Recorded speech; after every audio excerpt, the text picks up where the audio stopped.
Est-ce que la pensée positive est magique, comme certains le croient, ou est-ce que c'est plutôt une arnaque à laquelle il faut faire attention si notre intention est celle de maximiser notre performance et notre bonheur? Voyons ça avec Mindful Body. La plupart de mes clients, quand ils arrivent chez moi, me disent souvent que la pensée positive est une sorte de connerie qui ne marche pas, car au final, ce qu'il faut faire dans la vie est de résoudre le problème et pas d'ignorer ceci. Mais la vérité, c'est que la plupart de mes clients, ce n'est pas des gens parfaits. Et en travaillant avec moi, ils commencent vraiment à s'améliorer du point de vue du bien-être, aussi grâce à certaines techniques qui sont à la base de l'école de la pensée positive que je leur apprends et qu'ils peuvent rapidement, en début du parcours, commencer à utiliser pour effectuer vraiment une différence dans leur vie de tous les jours. Les techniques, on va les discuter après. Mais d'abord, je voudrais parler avec vous de la raison pour laquelle la pensée positive est en soi quelque chose qui peut en effet être dangereux, mais qui, si utilisé correctement, peut nous aider à se sentir mieux. La raison pour laquelle la pensée positive peut être vraiment une raccourci pour un booster de bien-être est que peu importe la condition dans laquelle vous êtes dans votre vie, si vous regardez que le côté négatif des choses, vous ne serez jamais heureux. Donc apprendre, et ce n'est pas facile, apprendre à regarder le côté positif de la vie, trouver l'opportunité dans les difficultés est pour moi la compétence la plus importante qu'un être humain puisse avoir. Peut-être la deuxième compétence la plus importante, parce que la première est certainement la capacité de résoudre les problèmes, notamment si vous êtes des entrepreneurs, les problèmes que vous avez devant vous. Mais une fois que vous avez trouvé une solution, la chose la meilleure à faire du point de vue mental est certainement de se forcer à se concentrer sur le côté positif. Trouver une solution numéro 1. Chercher le côté positif et combattre pour ceci. Numéro 2. À ces propos, j'ai deux stratégies que je partage souvent en début du parcours avec mes clients. Numéro 1. Comprendre le rôle de la préoccupation, notamment comprendre l'inutilité de celle-ci. Souvent, quand on se préoccupe, la raison est que subconsciemment, on croit que la préoccupation soit utile. Dit autrement, on pense exactement la chose suivante. Ah, si je ne me préoccupe pas, je ne peux pas résoudre le problème. Mais cela est complètement faux.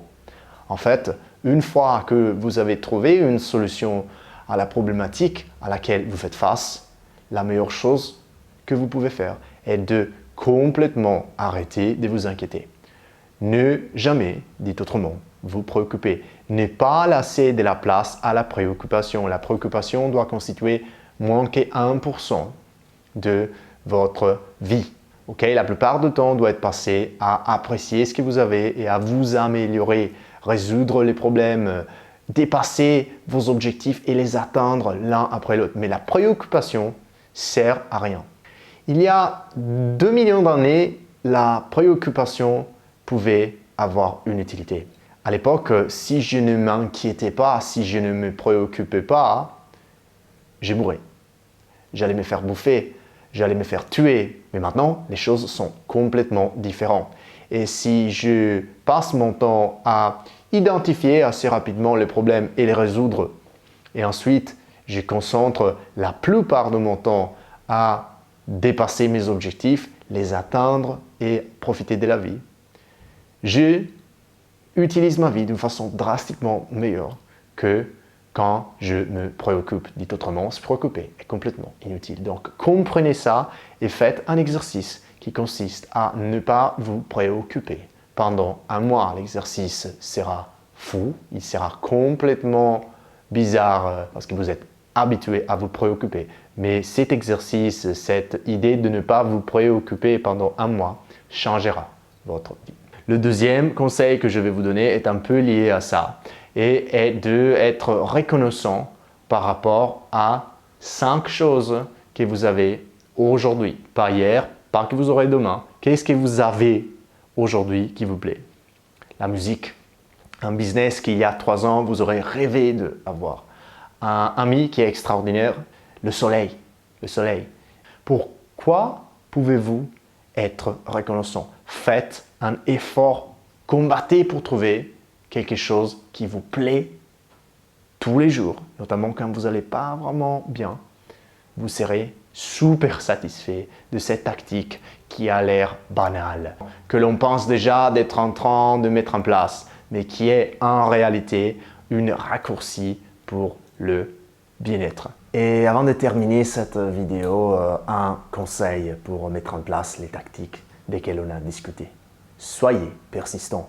Soyez persistant car comme dans toute compétence dans la vie, la pratique est une nécessité afin de maîtriser la compétence en question. Dit autrement, si vous essayez qu'une fois d'être reconnaissant pour 5 choses qui se passent dans votre vie, vous n'allez pas vous sentir vraiment mieux. Peut-être que oui, mais dans la plupart des cas, la maîtrise de la pensée positive demande pas mal de pratique. C'est comme tout. Donc, si vous pratiquez votre geste au golf, si vous essayez plusieurs fois de ramener des clients dans votre business et de les convaincre à acheter votre produit, faites la même chose quand il s'agit de mettre en place les tactiques de cette vidéo, car cela sera super utile. Je vous remercie pour avoir regardé cette vidéo. Si vous voulez faire du coaching fitness et bien-être, contactez-moi. Mon mail est affiché en bas. On va booster littéralement votre bien-être d'une façon mesurable. Merci et à la prochaine.